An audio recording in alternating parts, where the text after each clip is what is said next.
Corinne reprendre un petit peu la main pour cette début de présentation. Ça marche. Merci beaucoup, Alexandre. Merci et bonjour à toutes et à tous. Je suis très contente de vous retrouver toutes et tous pour clôturer en fait ce cycle des webconférences de la MMJ autour du thème de la gestion des conflits. Je sais que c'est un sujet qui a forcément généré de l'intérêt parce que on est tous plus ou moins exposés aux conflits dans la vie personnelle comme dans la vie professionnelle.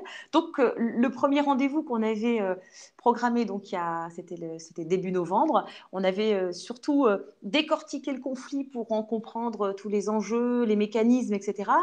Le second rendez-vous avec Claire la semaine dernière, ça a vraiment permis d'identifier comment maîtriser ses comportements, ses réactions, surtout émotionnelles dans le conflit.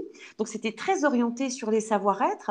Et on s'était dit que de terminer ce cycle avec du vécu, de l'expérience sur le terrain, de partager ce que vivait Samir, qui va se présenter dans un instant, de partir de la réalité du terrain pour illustrer un petit peu tout ce qu'on avait abordé de façon un peu plus théorique. Donc on aura la chance de partager la prochaine heure avec quelqu'un qui en effet connaît très bien le conflit, connaît ça par cœur parce qu'il met tous les jours tout en œuvre pour dénouer les situations conflictuelles. C'est un vaste sujet dont il nous parlera. Il va partager sa vision du conflit sur le terrain, comment lui fait face pour s'en sortir, pour en sortir, et pas plus pour s'en sortir, pour en sortir. On va parler aujourd'hui sortie de crise, négociation, résolution, tout ce qui va vers la sortie, vers la fin du conflit. Donc au sommaire, hop, ça avance, voilà. Voilà, ça veut bien.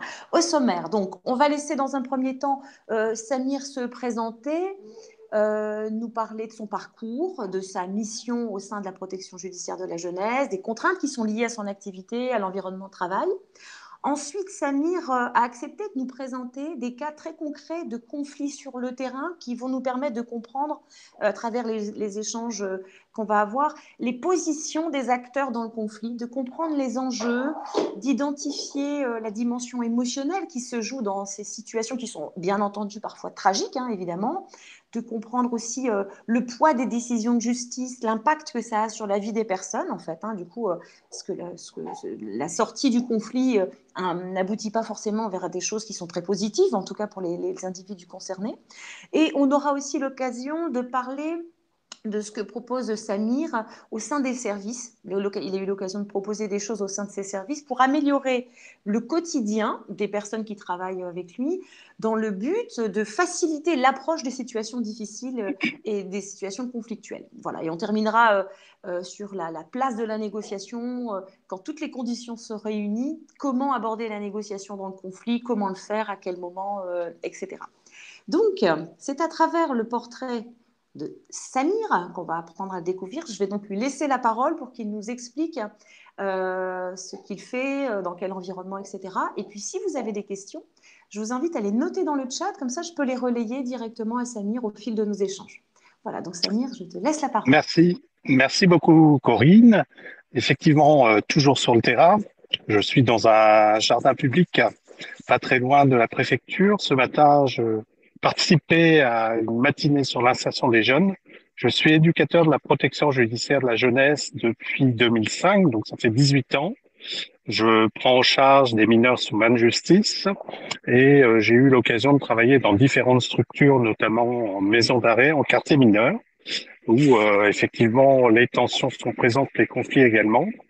Actuellement, je suis en poste d'éducateur de la protection judiciaire de la jeunesse à l'unité éducative auprès du tribunal de Paris. Et nous avons une activité assez dense avec beaucoup de mineurs déférés ou convoqués. Et nous rencontrons à la fois les mineurs lors des défèrements, mais également les familles. Et nous avons des rendez-vous qui sont fixés par le parquet pour des primo-délinquants où nous découvrons une famille à jeunes qui est inconnue, pas toujours connue de la justice. Et l'entretien doit être un entretien où on doit un petit peu connaître un peu mieux ce jeune, sa personnalité, les projets, les difficultés, les faits commis, et de pouvoir rédiger un recueil à destination des magistrats. Notre travail est quotidien Et chaque jour, puisque nous sommes présents 365 jours sur 365 au tribunal, et nous avons des horaires du matin, du soir, du week-end, jour férié. Et à tout moment, on a des situations qui vont du simple vol à des situations plus criminelles. Et notre travail est assez dense. Nous sommes une équipe importante. Et autour de deux cadres, nous avons un effectif de 20 éducateurs pour assumer toutes les permanences toute l'année.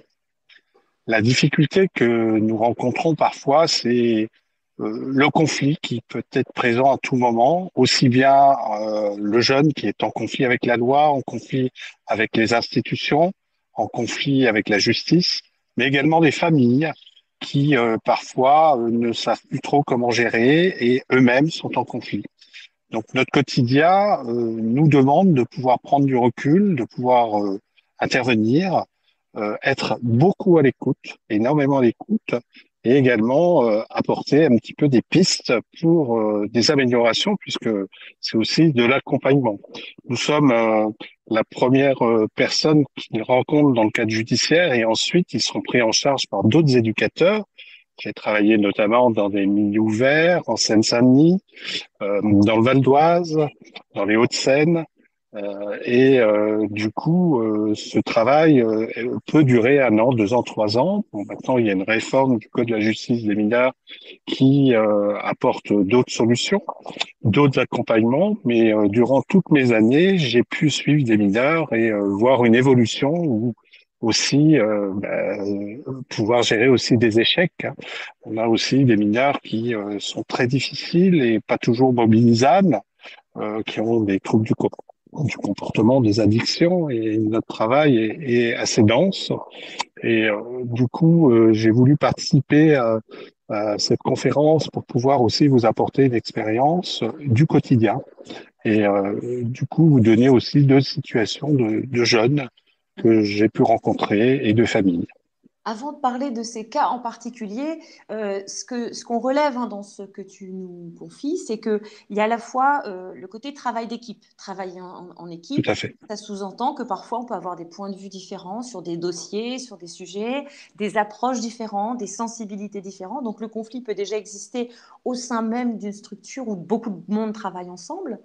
On entend que tu travailles à destination et que ta mission, tu la sers auprès d'un public qui est quand même assez difficile, des publics qui sont en souffrance, en tension, voilà, des contextes, des parcours de vie, parfois aussi certainement très accidentés, où du coup, on parlait dans des précédentes conférences du côté très inflammable du conflit. Et là, le terreau est déjà extrêmement inflammable. Et Oui, puis, oui, j'entends qu'à travers ta mission, tu as ce rôle de médiateur où tu joues un peu le trait d'union entre parfois le jeune, sa famille, donc là d'être un médiateur dans le conflit entre le jeune et sa propre famille, d'être aussi le trait d'union entre le jeune et sa famille et l'institution, la loi, l'État en fait, en quelque sorte. Donc tout à fait. une position, trouver sa place dans le conflit, un positionnement qui n'est pas facile. Donc je pense en ce sens que tu es la personne tout à fait légitime pour nous parler de conflit aujourd'hui. Et justement, ces partages d'expériences dont tu commençais à parler, on a bien identifié là, le périmètre de ta mission, de ton action. Tu vas nous donner de façon très concrète ce qui se joue au quotidien dans un tribunal, notamment, parce que c'est un petit peu ça, ton terrain, c'est ça. Oui, oui. Comment tu agis dans ta façon de prendre en charge les publics difficiles, comment tu vis les événements. Et aussi, ce qui va nous intéresser, c'est comment tu t'en protèges aussi. Parce qu'on sent qu'il y a il y a de la violence et de l'agressivité, forcément. Et ça va nous intéresser d'observer de quelle façon à travers ton partage d'expérience, comment tu te protèges aussi. Alors, le premier cas, tu as proposé de nous parler d'un cas qui illustre ton quotidien où la famille est en conflit avec le jeune, c'est ça? Exactement. Donc ça, c'est une famille qui a été, enfin un jeune qui a été convoqué dans le cadre d'une convocation officielle de police judiciaire, donc en lien avec le parquet, et il se présente libre avec sa famille à un rendez-vous pour rencontrer un éducateur. Euh, Nous, à la base, on fait des recherches pour savoir si le mineur est connu, s'il y a déjà un suivi, avant d'organiser l'entretien. Dans un deuxième temps, on reçoit la famille et le jeune. En l'occurrence, pour ce rendez-vous, le jeune n'est pas venu au rendez-vous, mais la famille était présente. Donc, on a reçu la famille et on a pu découvrir un conflit qui dure depuis plusieurs années entre le jeune et ses parents. Nous avons des bureaux d'entretien pour recevoir les familles et pouvoir un petit peu reprendre les faits, puisqu'ils sont convoqués pour des faits qui ont été commis, euh, de reprendre un petit peu tout le parcours du mineur et d'essayer de mieux comprendre le fonctionnement au niveau de la famille. La difficulté, c'est que les parents n'étaient pas du tout d'accord sur l'éducation qui était donnée. Une mère voulait absolument que son fils soit placé dans une structure de la PJJ, la protection judiciaire de la jeunesse, et un père trouvait que son fils avait besoin plus d'un soutien que d'un placement et un éloignement familial. C'est une famille qui, à la base, les deux parents travaillent, une situation plutôt confortable financièrement, et un jeune qui a eu une scolarité, qui a été décrocheur scolaire et qui a commencé à commettre des délits, des infractions aux stupéfiants. Et la famille ne comprenait pas pourquoi elle était présente au tribunal. C'était leur première convocation. Donc, il a fallu expliquer quel était notre rôle, pourquoi le juge devait intervenir, comment eux, ils pouvaient se positionner en tant que parents. Et c'est à ce moment, dans l'entretien, que les parents commençaient à se disputer, à ne pas être d'accord. Et du coup, nous, on a une famille qu'on ne connaît pas à la base et qu'il va falloir écouter. Il va falloir aussi recueillir toutes les informations nécessaires pour rédiger un recueil de renseignements socio-éducatifs qui sera remis au magistrat, qui permettra au juge de prendre une bonne décision. La difficulté majeure, c'est qu'il va falloir faire la part des choses et ne pas prendre position pour l'un et pour l'autre, et aussi de calmer la situation puisque la convocation à la base est pour le mineur. N'étant pas présent, je n'ai pas pu avoir le retour du mineur puisqu'on fait toujours l'entretien en deux temps, la famille au complet, les parents à part et le mineur à part. Du coup, j'aurais dit que le rapport allait être certainement un rapport de carence, puisque le mineur n'a pas pu s'exprimer, mais que je recueillais tous les éléments et que ces informations seraient transmises au magistrat. La grande difficulté, c'est que les parents voulaient une décision rapide, qu'est-ce qui va se passer, et il faut arriver à faire comprendre que il y aura un entretien avec un magistrat, une décision qui sera prise, une proposition que nous on peut faire, et que toute situation, il faut un peu de temps, c'est différé, et qu'à tout moment, il pouvait aussi s'adresser au magistrat ou s'adresser à un service de l'aide sociale à l'enfance, plus d'un point de vue administratif, si vraiment ils étaient en très grande difficulté. Ce qui se passe, c'est que leur jeune, depuis 2 jours, était en fugue du domicile.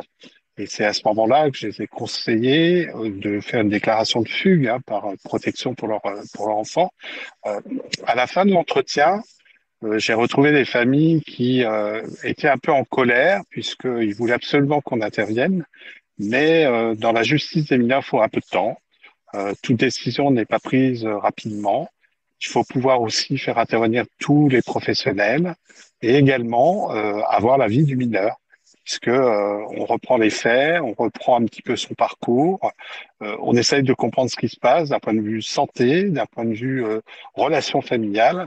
Et nous, dans ces entretiens, à aucun moment on doit vraiment prendre parti et donner la décision qui sera prise puisqu'elle appartient au magistrat. Ok. Dans cet exemple que tu viens de donner, on entend que tu fais beaucoup de pédagogie aussi. On voit bien Oui. que aborder des situations conflictuelles, il y a cette distance que tu réussis à prendre et ce temps d'observation que tu prends pour identifier les incompréhensions. Et on entend bien que ton quotidien dans la gestion du conflit, ça consiste à faire de la pédagogie, faire du conseil, rassurer, c'est-à-dire prendre en compte vraiment les émotions, parce que souvent tu prends les situations, les sujets sont déjà à vif en fait. Ça Oui, t'arrivera peut-être moins, c'est moins courant que pour toi, les choses se passent, voilà, on sait pourquoi on est là, personne n'est content d'être là où vous vous retrouvez, quoi, personne. évidemment, hein, évidemment. Donc on sent ce rôle, dans le rôle que tu joues dans le conflit, comme un rôle de facilitateur, où tu es à l'affût du moindre départ de feu pour essayer de ne pas laisser les choses s'emballer, de ne pas partir, que les choses s'emballent et que ça devienne l'escalade. Et, Exactement. et en même temps, tout en essayant toujours de ménager la chèvre et le chou dans le conflit, tu dois faire avec des paramètres que tu ne maîtrises pas. Et ça, c'est souvent le cas dans un conflit. Il y a aussi beaucoup de paramètres externes qu'on ne peut pas maîtriser, comme là ici, le rythme de la justice, la manière dont le rythme à laquelle la justice rend ses décisions. Ben voilà, il y a des choses qui prennent des temps, il y a des procédures, des temps de prise en charge, et puis il y a des volumes d'affaires qui ne permettent pas d'aller plus vite. Donc il y a le poids de la machine judiciaire qui fait qu'il y a ce décalage entre ce que les gens ressentent, eux, voudraient que ça soit vite réglé, et toi, tu as conscience que ça ne peut pas se régler aussi vite. Et donc, tu es toujours en train d'essayer de faire rentrer des ronds dans des carrés, quoi. On sent bien que... Exactement. Alors parfois, quand la situation est vraiment alarmante, il peut nous arriver de faire des signalements, d'informer le parquet, d'informer nos cadres pour que quelque chose se mette en place pour un accompagnement dans le cadre d'une assistance éducative. Mais au pénal, il faudra attendre ce qu'on entend l'audience de culpabilité pour que une décision soit prise pour un accompagnement ou pas du mineur, puisque le magistrat peut aussi décider qu'il n'y ait pas de mesure éducative pour le mineur. Euh, c'est vrai que pour une famille qui arrive au tribunal et un mineur pour la première fois, c'est pas toujours évident déjà de se repérer, d'arriver dans un tribunal. Il y a toujours ce côté, mais on n'a rien fait. Et faut aussi leur faire prendre conscience que les professionnels sont là, qu'il y a un accompagnement, mais que la justice est là aussi pour apporter une décision et une sanction si nécessaire. Et c'est vrai que tout de suite, à l'image leur vient, ah, mais il va aller en prison, il va être placé. Donc tout ça, faut pouvoir l'expliquer. On n'a pas trop le temps non plus. Hein. L'entretien dure 1 heure. Si on va au-delà, il y a d'autres familles qui attendent. Et on a en moyenne entre 30 et 40 rendez-vous prévus par semaine dans le cadre des convocations officielles de police judiciaire. Hein. Paris, l'activité est assez dense. Du coup, c'est vrai que les familles, déjà elles-mêmes en conflit, arrivent dans un lieu où elles ne comprennent pas. Il faut arriver à calmer la situation. Bon, le mineur n'était pas présent. Faut arriver également à décaler un petit peu ce qui va se passer, à les rassurer, et en sachant que nous, on a un numéro de permanence, ils peuvent toujours nous rappeler. Hein. Ça arrive parfois, bon, c'est assez rare, mais et du coup de se dire rien n'est perdu. Et c'est vrai que nous, notre rôle, c'est de pas baisser les bras, c'est de pouvoir accompagner, soutenir et rassurer. Ouais, c'est ça, ouais, on entend bien. Donc c'est vrai qu'on sent qu'il y a cette obligation d'agir vite, parfois de prendre des décisions dans l'urgence quand vous sentez collectivement que la personne est en danger. Et puis on sent que c'est comme si toi tu avais ce besoin de dire, bah voilà, le conflit, il faut qu'on le gère tous à l'intérieur d'un cercle.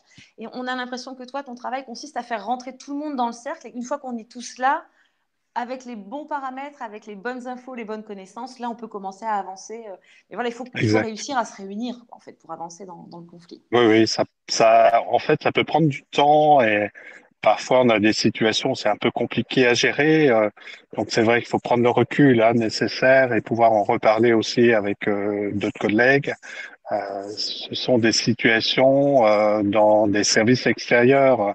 Quand les jeunes sont suivis sur plusieurs mois, il y a des réunions en présence de psychologues qui sont nécessaires. Nous, c'est à un moment donné et on ne revoit pas forcément la famille et Mhm, le jeune. mhm, ouais. Donc, il peut arriver que toi, tu sois pris un peu à partie, comme si tu étais aussi, tu es là pour aider, mais parfois les personnes ne te voient pas comme celui qui cherche à trouver des solutions pour le jeune. Tu peux, comme de façon un peu comme un amalgame, être Oui, perçu oui, comme quelqu'un qui cherche à punir, en fait, alors que oui, non, en oui, fait, oui, c'est pas ce rôle que tu as dans oui, l'équation oui. du conflit. Tu n'es pas celui qui cherche à enfoncer, mais vraiment plutôt celui qui cherche à trouver des solutions. Voilà, Parfois, les trouver des personnes peuvent faire solutions, un amalgame. exactement, et à mettre en garde aussi quand il y a une réitération des actes, hein, des Mhm, infractions. Aussi, qu'est-ce qui risque d'arriver plus tard. Ça, c'est vrai que le rôle de l'éducateur est aussi très important à ce niveau-là, un rôle pédagogique, mais aussi de rappeler qu'il y a des lois et on peut pas passer à travers. mhm, Euh, les situations familiales peuvent être complexes. Nous, on est là pour de l'accompagnement, pour observer ce qui se passe, relayer aussi aux magistrats tout ce qu'on peut observer pour que la bonne décision soit prise. Et c'est vrai que certaines situations nous échappent un peu, où bon, l'entretien se termine, on ne sait pas ce qui va se passer, le rendez-vous avec le juge aura lieu 3 mois après. Donc c'est vrai que parfois je sème des petits cailloux, on va dire oui. quand Mhm, je leur dis, ben, il existe des clubs de prévention, les missions locales pour des jeunes qui sont complètement déscolarisés. En l'occurrence, ce jeune était déscolarisé. Ce sont aussi des informations qu'on peut transmettre. D'ailleurs, ce matin, j'ai eu beaucoup d'informations sur l'insertion des jeunes. Je vais pouvoir le relayer à mes collègues et lors des entretiens, ce sont des pistes que l'on peut mhm. proposer aux familles. On sent qu'il y a un paramètre important dans la gestion des conflits chez toi au quotidien et avec tes collègues, c'est la patience aussi. La Oui. patience est certainement une qualité pour faire ce métier. Oui, il faut beaucoup de patience, il faut prendre beaucoup sur soi et je dirais, ce métier, on le fait pas parce que on veut sauver le monde. On le fait parce qu'on constate qu'il y a beaucoup de mineurs qui commettent des infractions, qui sont en difficulté et que nous, notre rôle, il est vraiment là pour permettre de s'en sortir. Mhm, L'éducateur est là pour éviter la récidive, même si beaucoup de mineurs récidivent. On va pas forcément jeter la pierre aux éducateurs, mais parfois, ben, la détention arrive. Hein, j'y ai travaillé. Et certains n'ont bien pas sûr, envie d'y bien sûr. travailler. Mhm, Et mhm. le travail en détention est aussi très important. Hein. Ça peut être très destructeur pour un mineur, mais partout où il y a des mineurs, il faut des éducateurs. Mhm, mhm. Merci pour ce premier exemple, ce premier cas qui relate bien la réalité du terrain, la difficile réalité du terrain en matière de gestion de conflits. Et puis, il y a un deuxième cas dont tu voulais parler qui illustre Oui, bien la difficulté et à quel point le curseur peut même en monter encore plus loin dans le tragique d'ailleurs. C'est tout à fait. un jeune qui lui-même, il est en conflit avec la loi, est en conflit avec la société, est en conflit avec beaucoup de choses en fait. Et autour de lui, sa vie est un conflit. Voilà, donc c'est un mineur que j'ai reçu dans le cadre d'une convocation aussi au tribunal.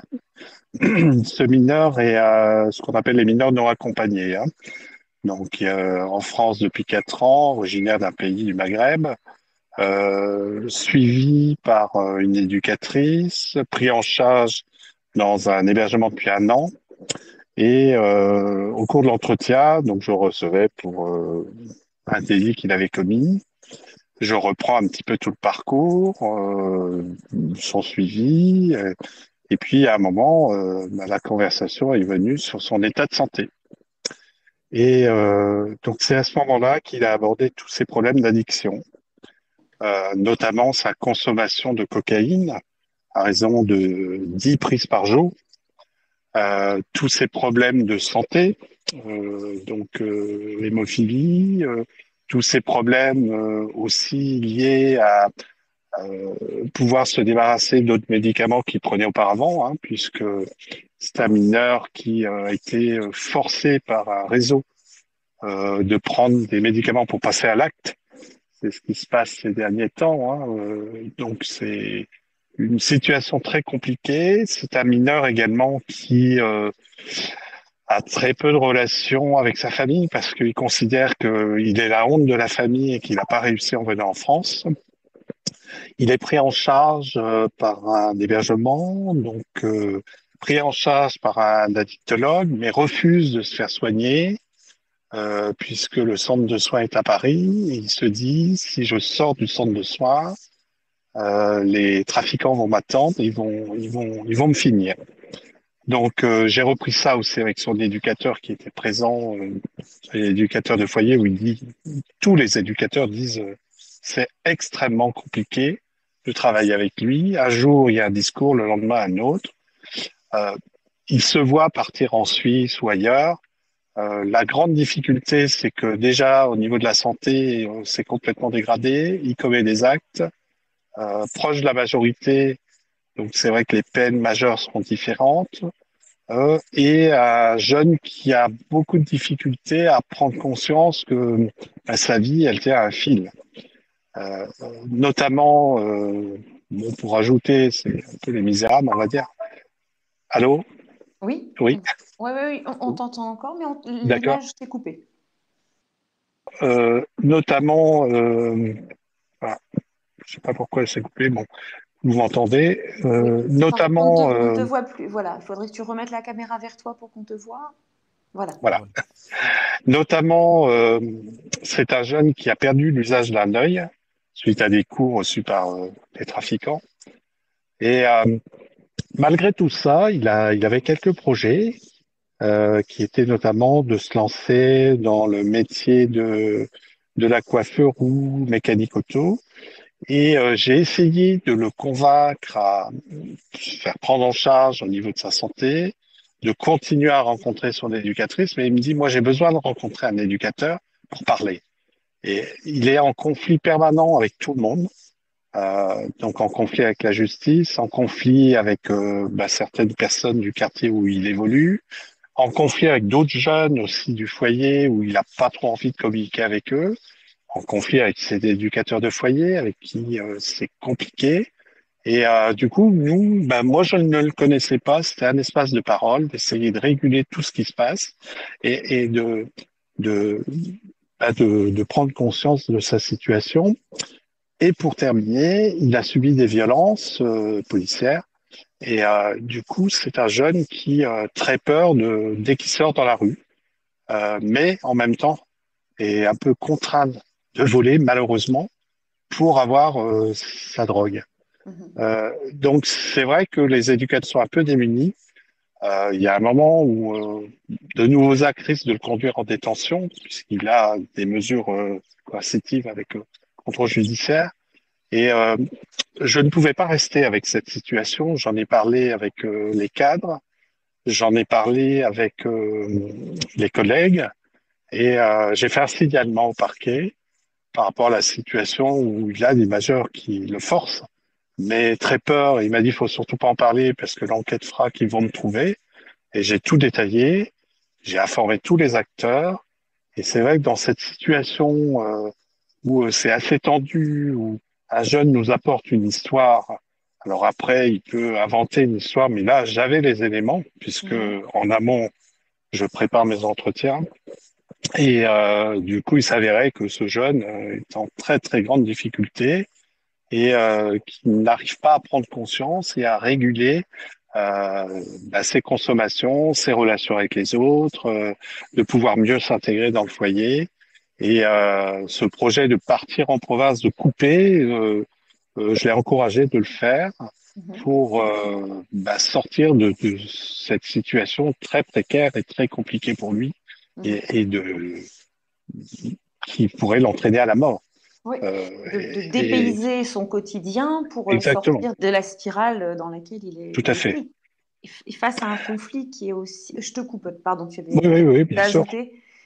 Dans un conflit comme ça, aussi multifactoriel, aussi complexe, on a l'impression d'un sac de nœuds de quelque chose qui est totalement insolvable.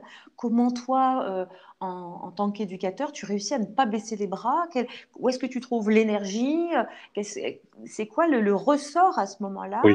Sur quoi tu t'appuies Alors, pour te dire, il faut que je dénoue les choses oui, oui.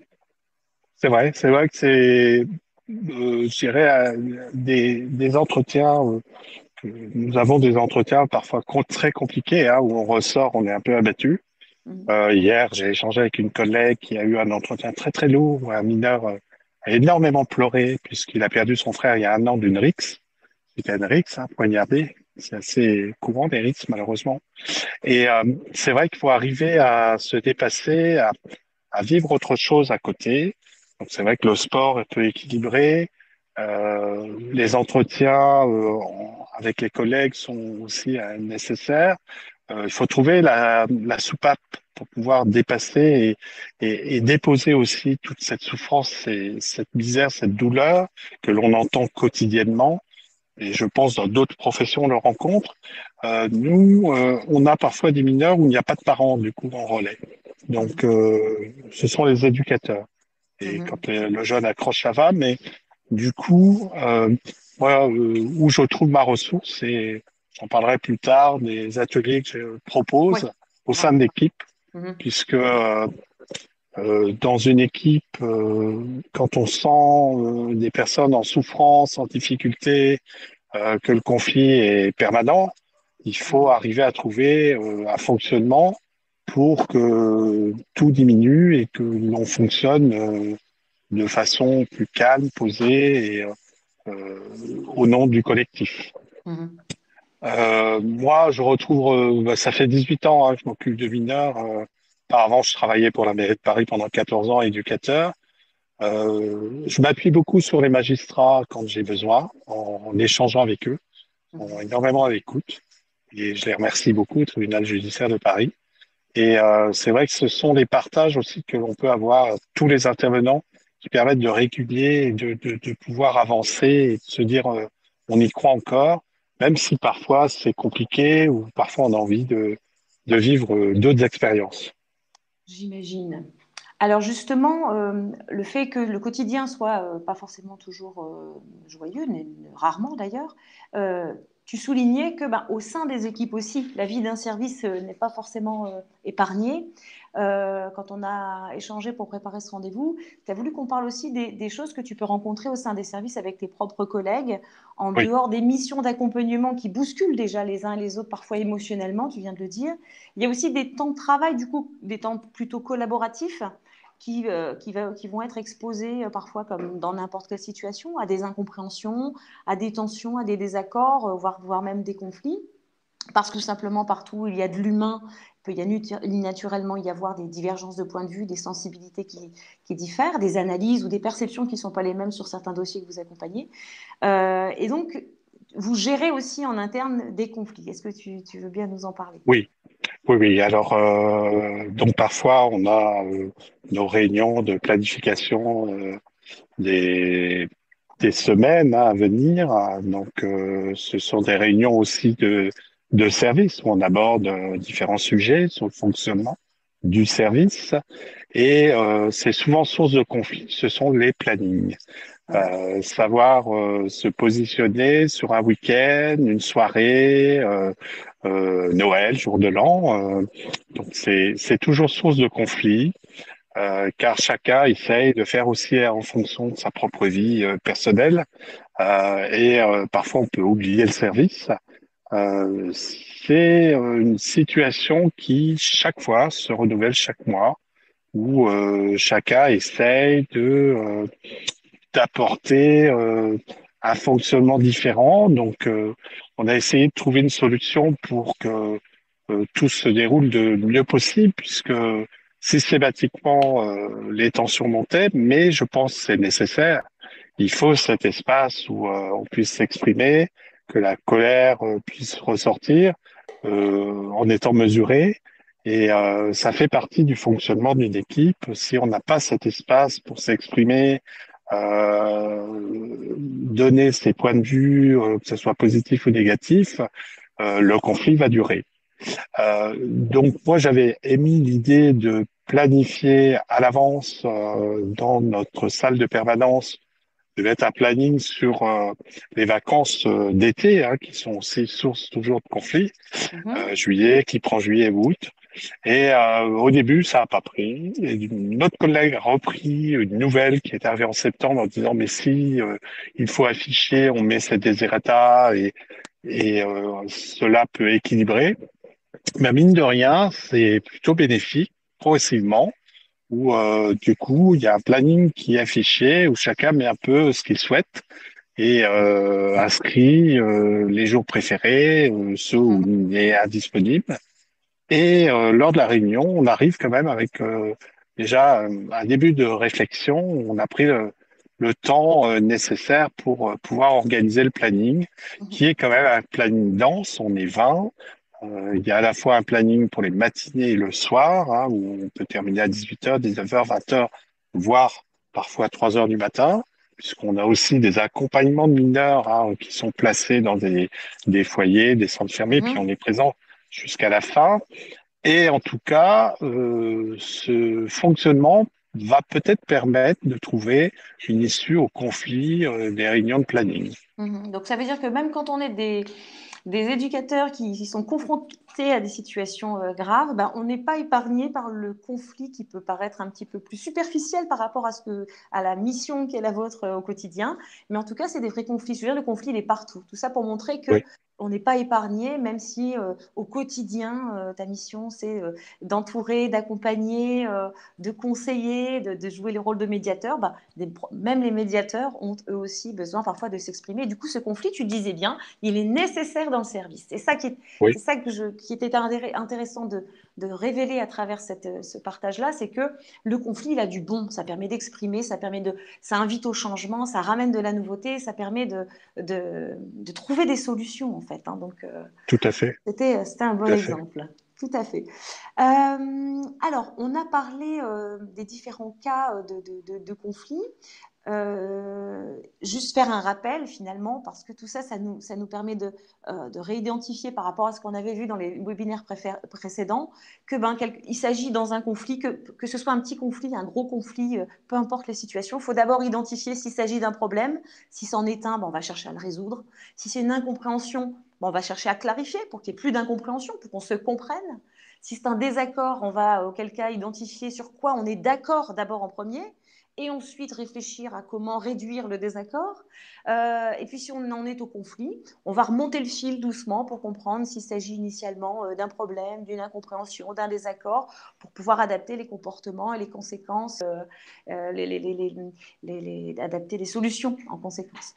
Et tout ça, durant tout le temps du conflit, on reste vigilant au carburant, à ce qui attise le conflit, à ce qui serait de nature à l'embraser, à ce qui serait de nature à le faire gonfler pour prévenir le risque d'escalade.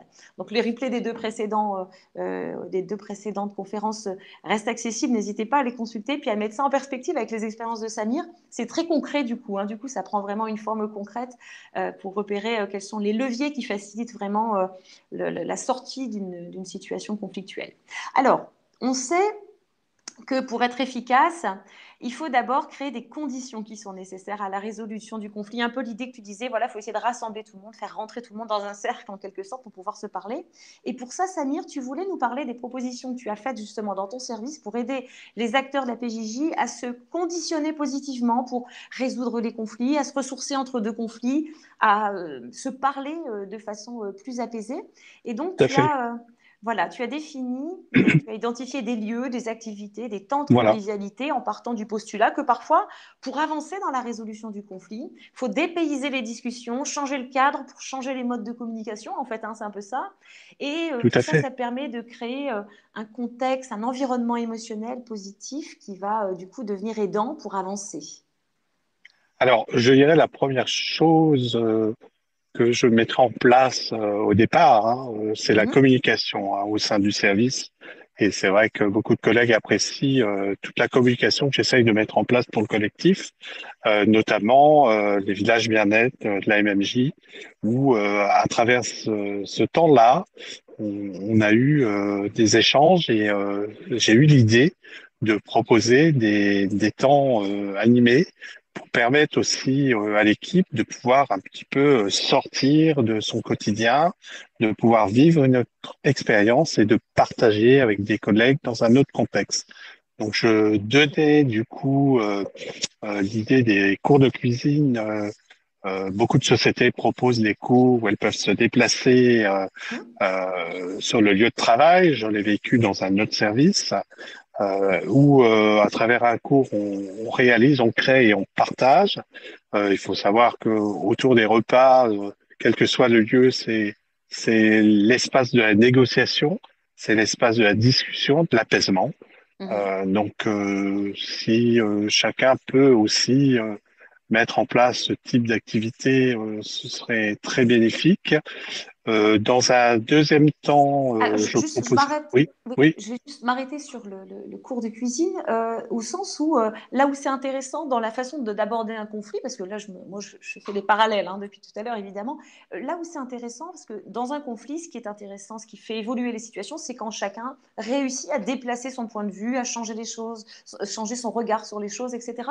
Et la cuisine, typiquement, quand on en a parlé, tu m'as dit oui, ça fait goûter des saveurs, ça fait découvrir les saveurs du monde, etc. Ça nous fait voyager. Et quelque part, qu'est-ce qu'il y a de mieux que la cuisine pour nous aider à faire évoluer nos perceptions finalement, goûter, s'ouvrir à d'autres saveurs, s'ouvrir au monde, s'ouvrir à d'autres goûts, à d'autres sensibilités. Et le côté très créatif en fait de la cuisine rend aussi créatif dans la façon d'aborder ensuite les conflits. Donc, c'est exactement. en effet, pour ces deux raisons, un très bon choix d'activité que tu as fait. Et le Oui, oui. Et second, juste pour terminer sur le cours de cuisine, avant de le proposer à des professionnels, des adultes, je l'ai vécu en détention avec des mineurs, mhm, où j'ai proposé des ateliers culinaires. Et du coup, en détention, il y a beaucoup de conflits à mhm, tous les niveaux. Et ce temps-là, ça a apporté une sérénité, un échange, un partage, et de prendre conscience où on est, qu'est-ce qu'on fait. Et c'était aussi un espace de parole pour les mineurs. Voilà, mhm.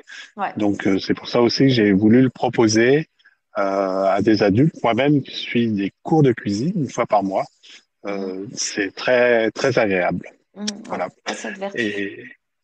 Et du coup, je proposais également la visite d'un musée, hein, quel que soit le musée, de savoir aussi de se retrouver à travers la culture, l'art, d'être dans un autre espace qu'un lieu de travail. Des collègues l'ont vécu, notamment au tribunal.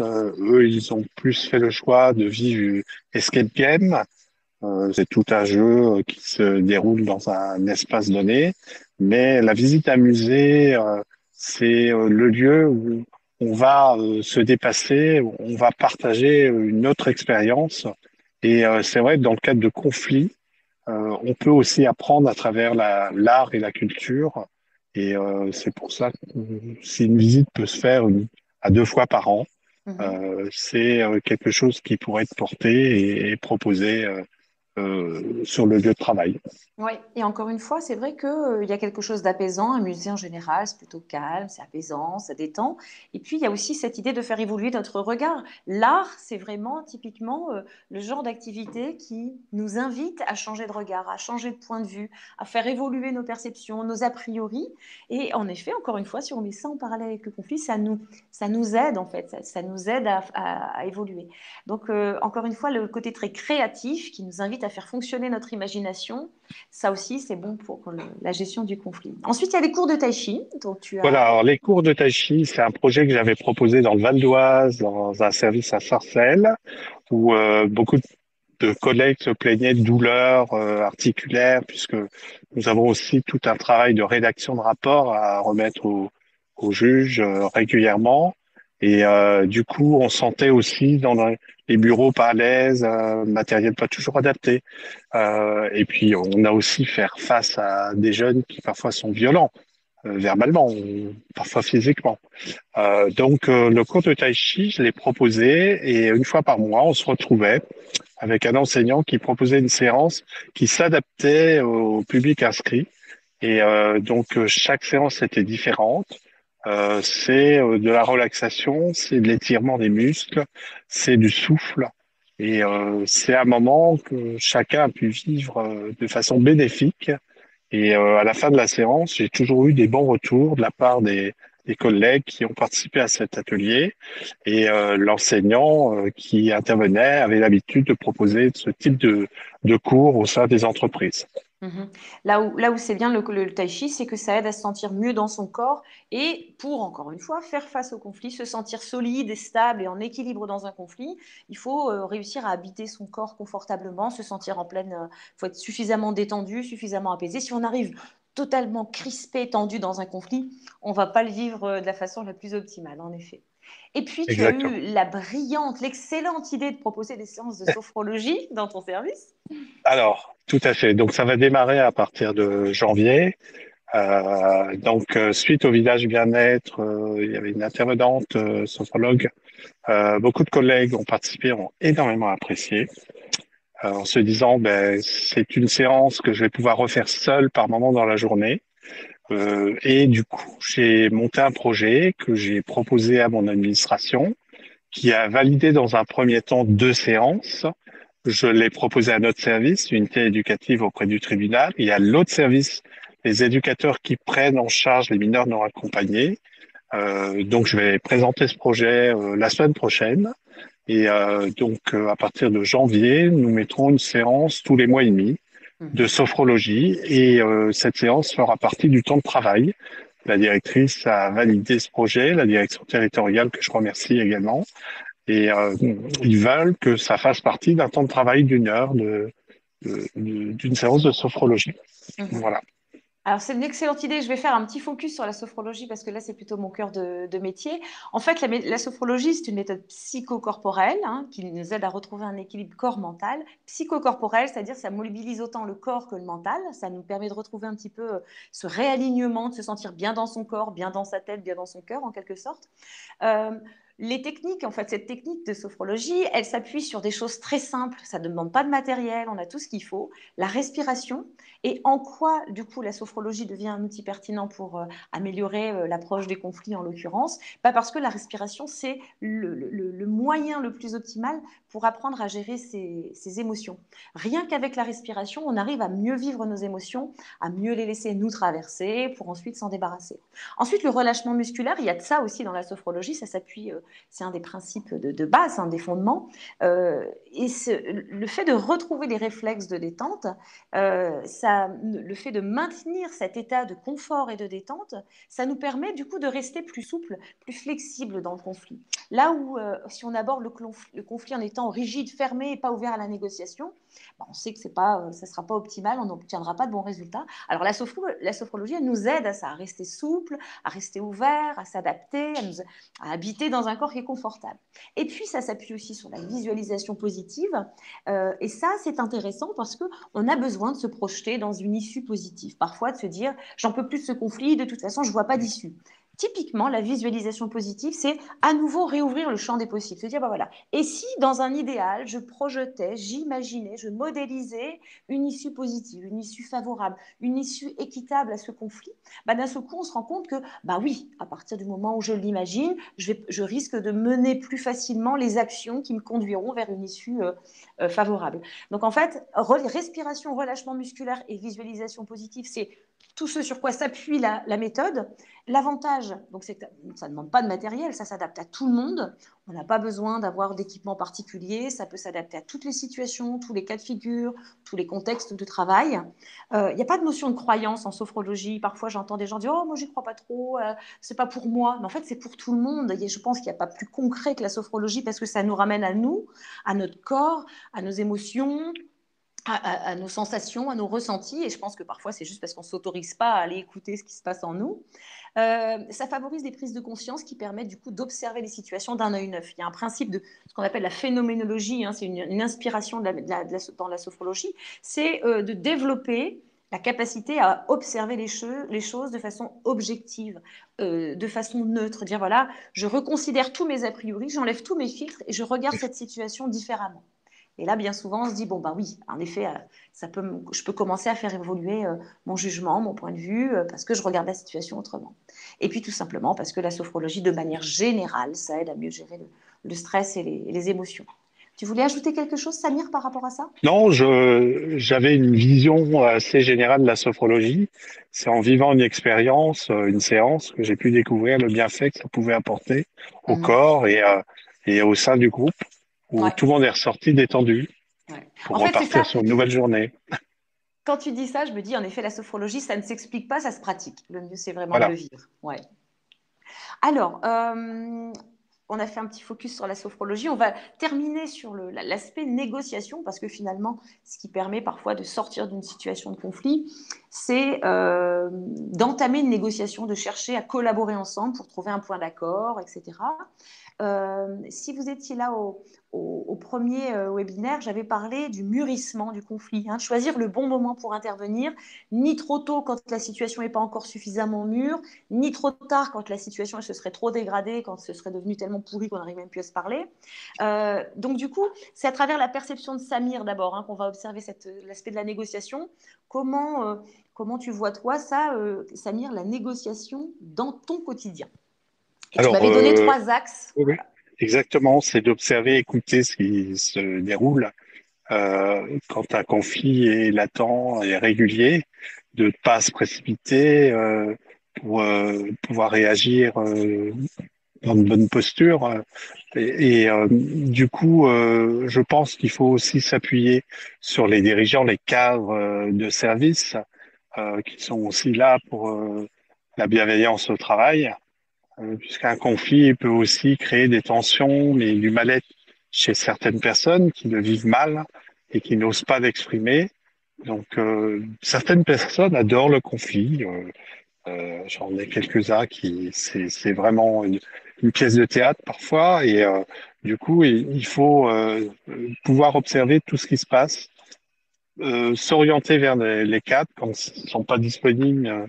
Il y a d'autres ressources pour pouvoir du coup répondre à une difficulté qu'on rencontre au quotidien. Pour oublier le médecin de prévention qui est là également quand on vit mal le conflit. Tout ce qui concerne aussi le registre de sécurité, quand le conflit perdure. On a aussi des supervisions d'équipe qui peuvent apporter, mais il faut un professionnel qui soit vraiment formé pour pouvoir accompagner une équipe qui est en conflit, en souffrance. Le conflit peut apporter de la souffrance. Et je pense que toutes les ressources nécessaires, les risques psychosociaux peuvent entraîner des conflits quand son poste de travail n'est pas adapté, quand on n'est pas dans un environnement sonore stable et calme pour pouvoir travailler dans de bonnes conditions, et quand on est dans des situations où il y a de la violence permanente. Du coup, le médecin de prévention est aussi une oreille attentive dans ces situations. Et je pense qu'il y a un moment, le lieu idéal reste la réunion. Parfois, il faut prendre son courage en disant, voilà, ça va pas, je ne comprends pas ce qui se passe au sein du fonctionnement de l'équipe, au sein du service.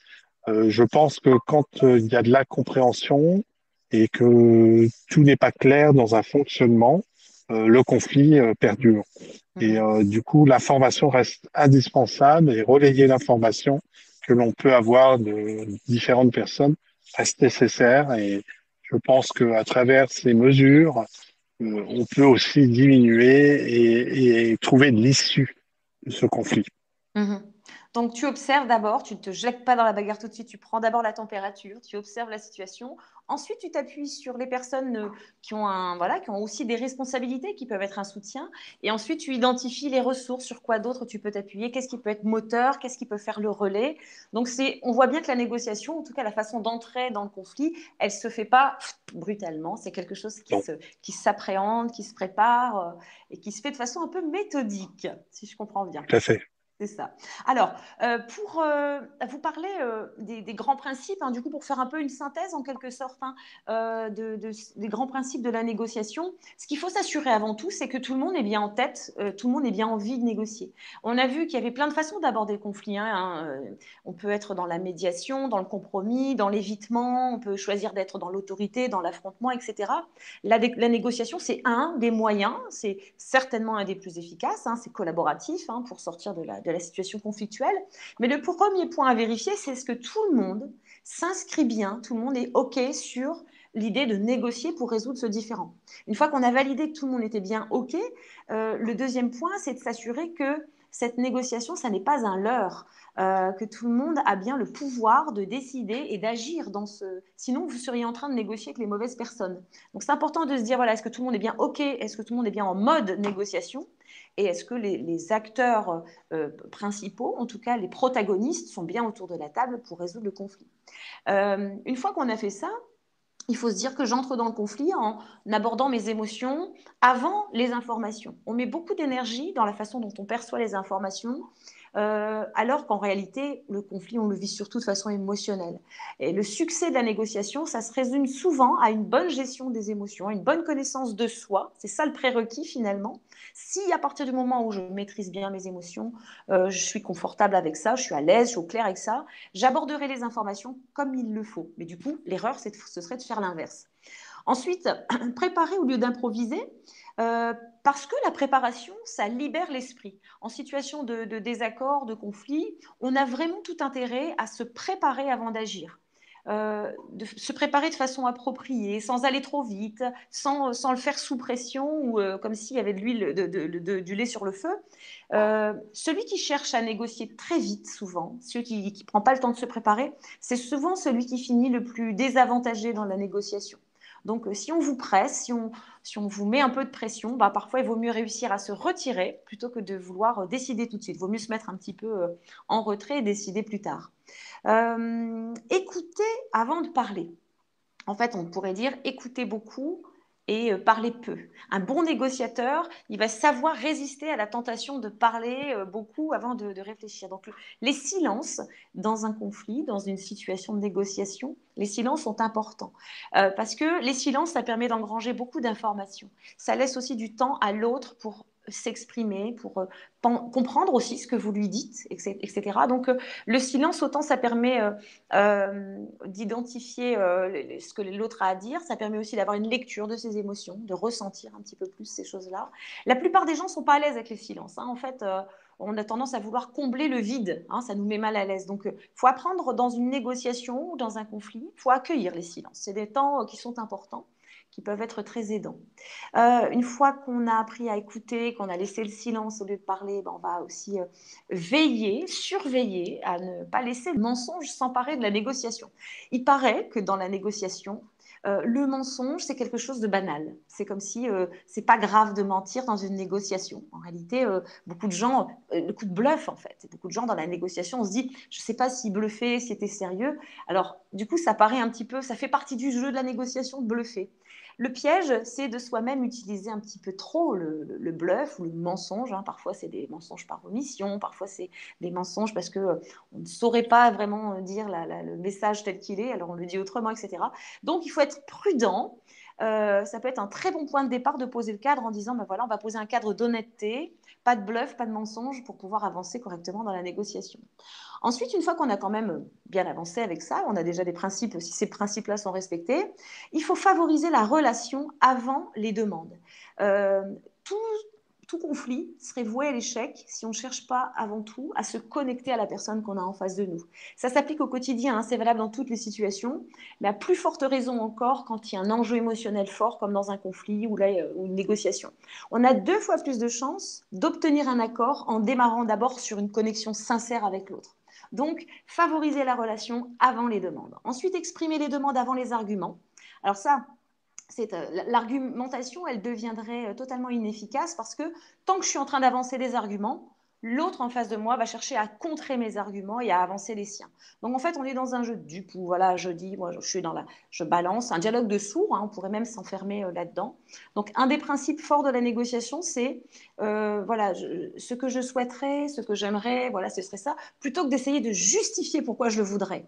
De permettre à l'autre de se représenter progressivement ce que vous voulez, de vous laisser aussi à vous le temps d'entendre et de modéliser ce qu'il souhaite, pour ensuite poser vos arguments. Mais d'abord la demande avant les arguments.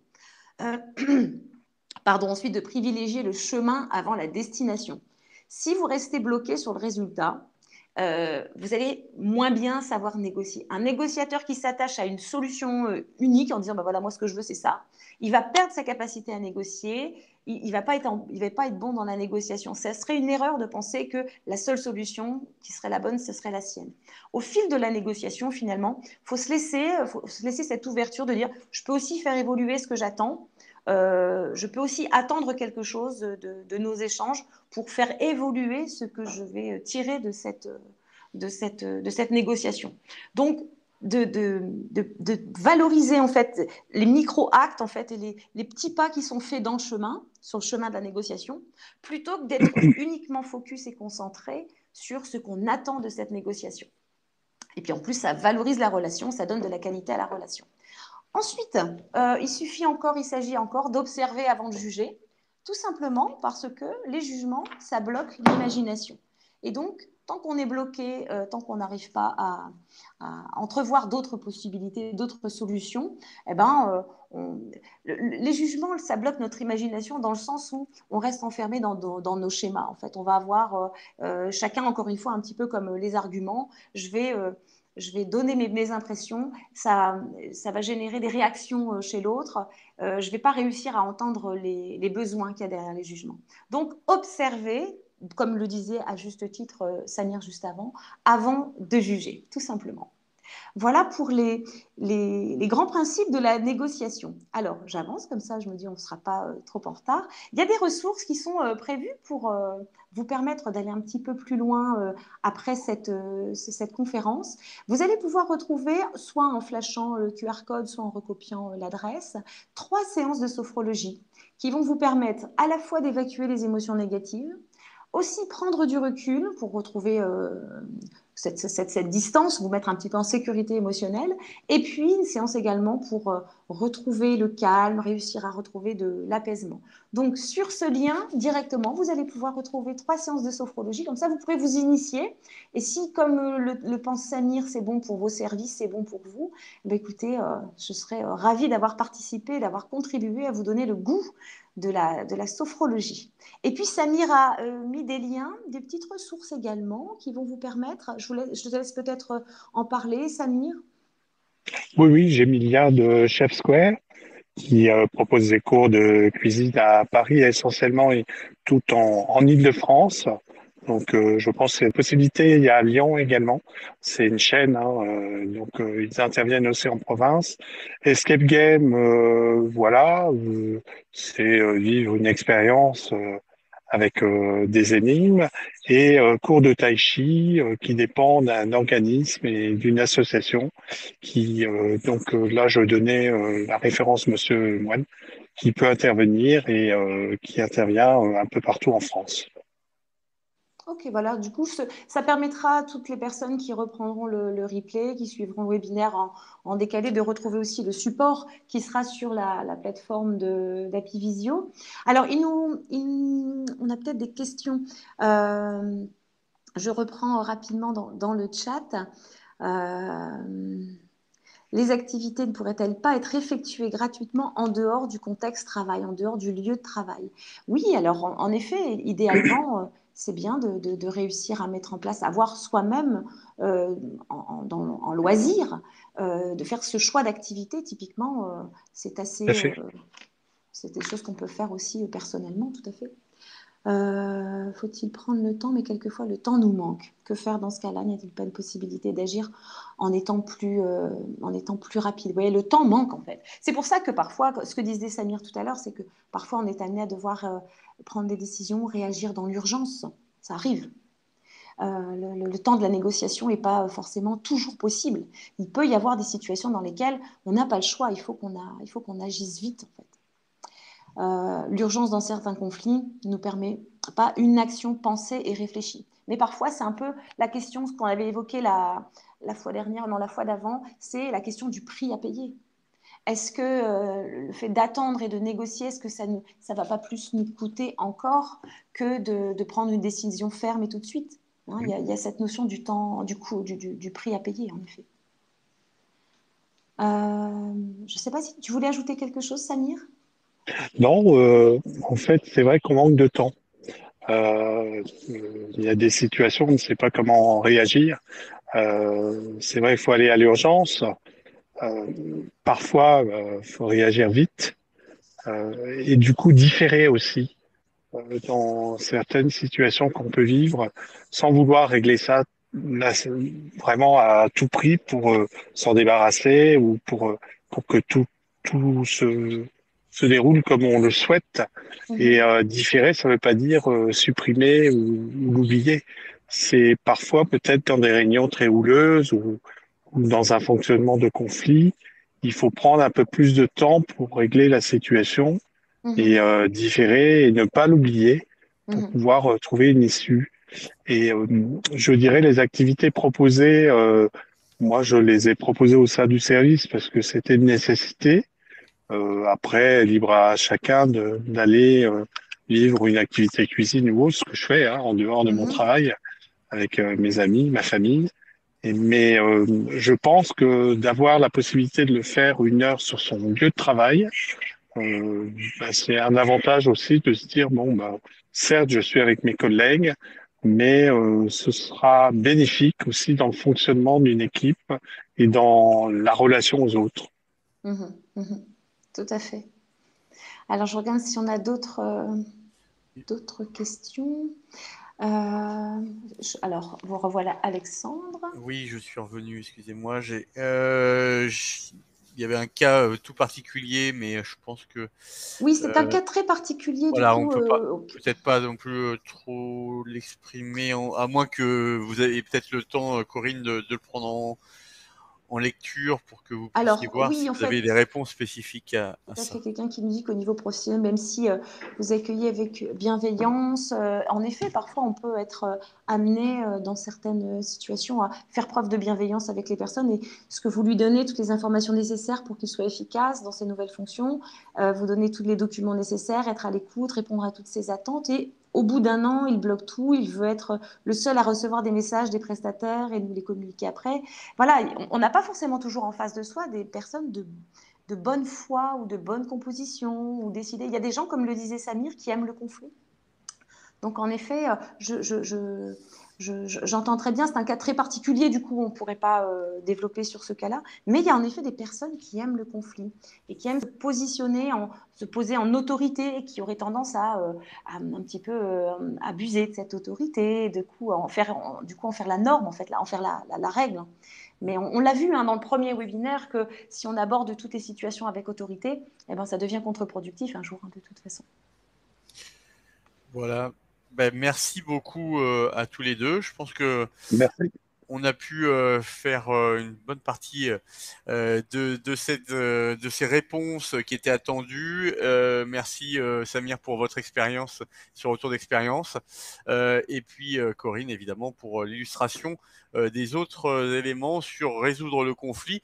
Je rappelle vous aurez la possibilité de retrouver le replay en direct dans quelques heures sur appivisio.com et vous pourrez aussi retrouver la fonction sous-titrage. J'ai vu qu'il y avait une demande et ça sera possible aussi de le paramétrer sur le replay, ce qui permettra quand même à tous de pouvoir prendre les messages importants qui ont été donnés aujourd'hui et idem pour les 2 autres rendez-vous qu'on a pu faire auparavant, bien sûr, Corinne. Super. Eh ben, merci beaucoup.